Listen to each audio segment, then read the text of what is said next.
खून और पानी एक साथ नहीं बहे। पाकिस्तान की ओर बहते पानी को रोकने की घोषणा तो महज एक चेतावनी थी। असली खेल तो अब पर्दे के पीछे रचा जा रहा है। जी हां, भारत सरकार अब उस जल के हर कतरे का हिसाब चुकता करने की तैयारी में है जिसने दशकों तक एक दुश्मन राष्ट्र की धरती को जीवन दिया।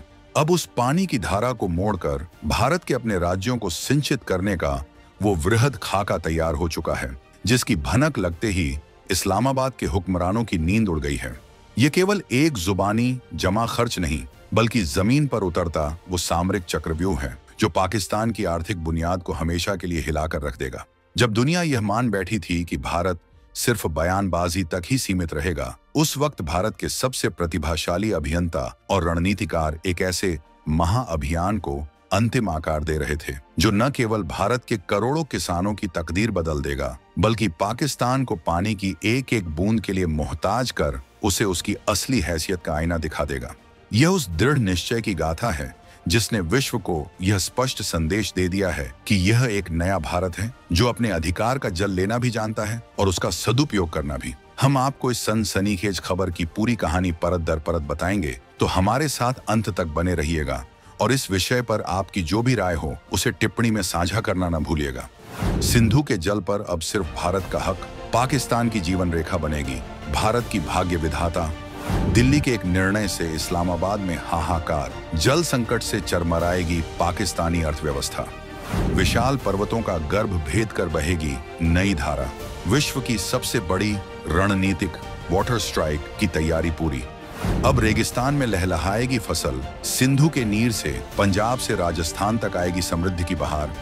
न तोप न तलवार, केवल जल की शक्ति से दुश्मन को झुकाने का भारत सरकार का ऑपरेशन नीर अस्त्र। इतिहास की सबसे महत्वाकांक्षी नदी जोड़ो परियोजना जो पाकिस्तान के लिए थी अमृत, अब बनेगी भारत की संजीवनी।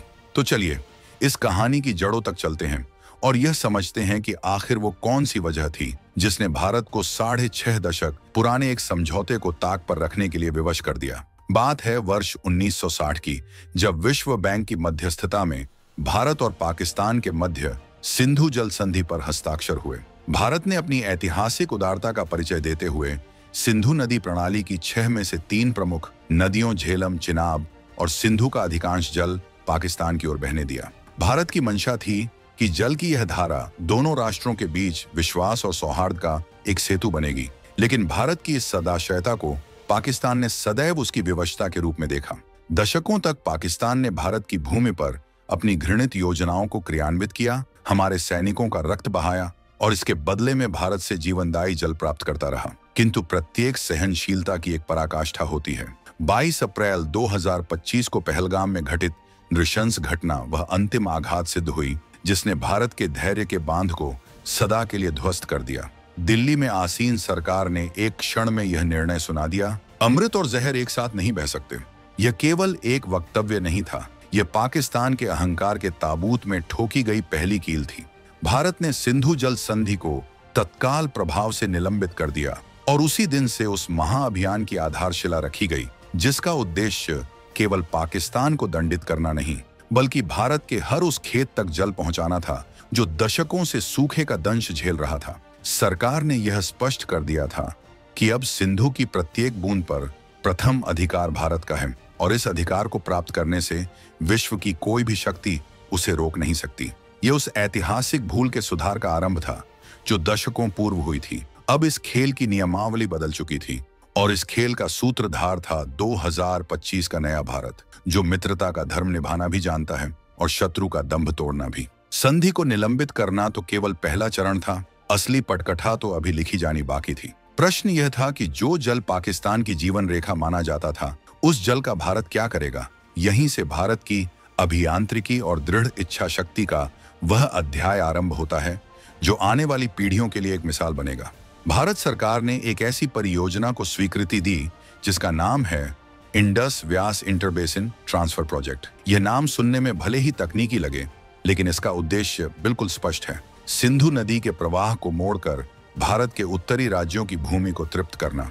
इस महायोजना के 2 मुख्य स्तंभ हैं, एक 14 किलोमीटर लंबी सुरंग और एक 113 किलोमीटर लंबी नहर। कल्पना कीजिए, हिमालय की छाती को चीरकर विश्व की कुछ सबसे कठोर और दुर्गम चट्टानों के मध्य से 14 किलोमीटर लंबी एक सुरंग का निर्माण किया जाएगा।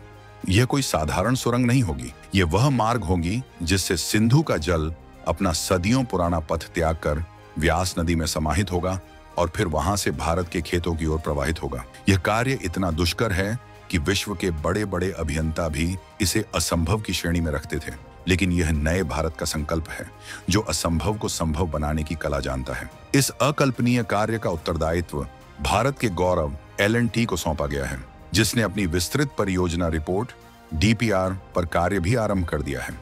सूत्रों के अनुसार अगले वर्ष तक यह DPR अंतिम रूप ले लेगी और उसके पश्चात आरंभ होगा इतिहास का सबसे विराट और सबसे जटिल निर्माण कार्य। इसके समानांतर 113 किलोमीटर लंबा एक नहरों का संजाल बिछाया जाएगा जो इस पवित्र जल को पंजाब, हरियाणा, राजस्थान और जम्मू कश्मीर के उन क्षेत्रों तक पहुंचाएगा जहां आज भी लोग जल की प्रत्येक बूंद के लिए संघर्ष करते हैं। यह केवल एक परियोजना नहीं, यह भारत का वह नीरअस्त्र है जो एक ही प्रहार से 2 लक्ष्यों को भेदेगा। पहला, भारत की जल सुरक्षा और आत्मनिर्भरता, और दूसरा, शत्रु का आर्थिक विध्वंस। अब आते हैं इस गाथा के सबसे रोचक अध्याय पर कि यह सब कार्यान्वित कैसे होगा और इसका प्रभाव कितना गहरा होगा। जैसा कि हमने बताया, इस परियोजना का हृदय वह 14 किलोमीटर लंबी सुरंग है। इसका निर्माण कोई सरल कार्य नहीं है। इसके लिए पर्वतीय चट्टानों के कण-कण का अध्ययन करना होगा। L&T के अभियंता सैटेलाइट मैपिंग और ग्राउंड पेनिट्रेटिंग रडार जैसी सर्वोच्च तकनीकों का प्रयोग कर रहे हैं ताकि चट्टानों की आंतरिक संरचना की सटीक जानकारी प्राप्त हो सके। जिन स्थानों पर चट्टानें निर्बल पाई जाएंगी, वहां इस्पात के भीमकाय पाइपों का एक कवच स्थापित किया जाएगा ताकि सुरंग की आयु सदियों तक अक्षुण्ण रहे। एक बार जब यह सुरंग निर्मित हो गई और सिंधु का जल व्यास में विलीन होने लगा, तो असली खेल का आरंभ होगा। वह जल जो पाकिस्तान के पंजाब प्रांत को विश्व का अन्न भंडार बनाता था, अब भारत के पंजाब, हरियाणा और राजस्थान के मरुस्थलों में हरियाली लाएगा। विचार कीजिए, थार के रेगिस्तान में जब सिंधु का जल पहुंचेगा तो वहां का दृश्य कैसा होगा। जो भूमि दशकों से ऊसर पड़ी थी, वहां फसलों की बालियां झूम उठेंगी। जो कृषक वर्षा के लिए बादलों को निहारते निहारते थक चुके थे, उनके खेतों में वर्ष के 365 दिन जल उपलब्ध होगा। इससे भारत के कृषि उत्पादन में जो अभूतपूर्व वृद्धि होगी, वह हमारी अर्थव्यवस्था को एक नई उड़ान देगी। जम्मू कश्मीर और लद्दाख के उच्च तुंगता वाले क्षेत्रों में भी पेयजल और सिंचाई की समस्या का सदा के लिए समाधान हो जाएगा। यह परियोजना केवल जल का स्थानांतरण नहीं है, यह भारत के लिए संपन्नता और प्रगति का एक नया राजमार्ग है। सरकार का लक्ष्य बिल्कुल स्पष्ट है, 2029 के आम चुनावों से पूर्व इस परियोजना को पूर्ण कर राष्ट्र को समर्पित करना। यह एक ऐसा रणनीतिक कदम है जो न केवल देश के करोड़ों किसानों का भाग्य परिवर्तित करेगा, बल्कि आने वाले कई चुनावों की दिशा भी निर्धारित कर देगा। चलिए अब इस सिक्के के दूसरे पक्ष पर भी दृष्टि डालते हैं। जब भारत के खेतों में समृद्धि की फसल लहलहाएगी, तो पाकिस्तान में क्या घटित होगा? इसका उत्तर एक शब्द में है, विनाश। पाकिस्तान की 80% से अधिक कृषि सिंधु नदी के जल पर आश्रित है। यह जल पाकिस्तान के लिए मात्र जल नहीं, बल्कि उसकी अर्थव्यवस्था की धमनी है। जब भारत सिंधु के जल के एक बड़े भाग को अपनी ओर प्रवाहित कर लेगा, तो पाकिस्तान के हिस्से में केवल सूखी नदी का तल और रेगिस्तान बनी भूमि रह जाएगी। उसके बड़े बड़े जलाशय रिक्त हो जाएंगे, उसकी नहरें सूख जाएंगी और उसके खेत वीरान हो जाएंगे। पाकिस्तान का कृषि क्षेत्र, जो उसकी GDP का सबसे बड़ा घटक है, रेत के महल की तरह ढह जाएगा। करोड़ों लोग आजीविका विहीन हो जाएंगे, खाद्यान्न का संकट उत्पन्न हो जाएगा और देश में एक ऐसी अराजकता फैलेगी जिसे नियंत्रित करना किसी भी सरकार के लिए असंभव होगा। पाकिस्तान अंतर्राष्ट्रीय मंचों पर विलाप करेगा, गुहार लगाएगा, किंतु उसकी कोई नहीं सुनेगा, क्योंकि भारत अंतर्राष्ट्रीय विधानों के अंतर्गत अपने ही अधिकार क्षेत्र के जल का उपयोग कर रहा है। भारत ने दशकों तक जो उदारता दिखाई, अब उसका मूल्य वसूलने का समय आ गया है।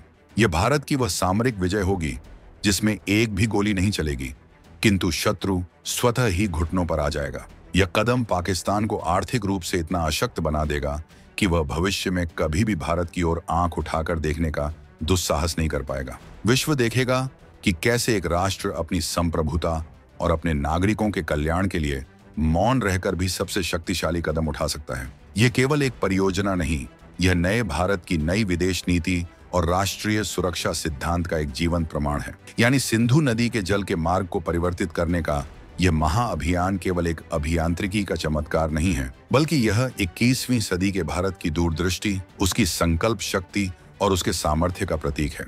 यह उस नए भारत की कहानी है जो अब किसी की कृपा पर निर्भर नहीं रहता, बल्कि अपनी नियति स्वयं लिखता है। आपको क्या लगता है, भारत के इस ऐतिहासिक निर्णय का पाकिस्तान और विश्व पर क्या प्रभाव पड़ेगा?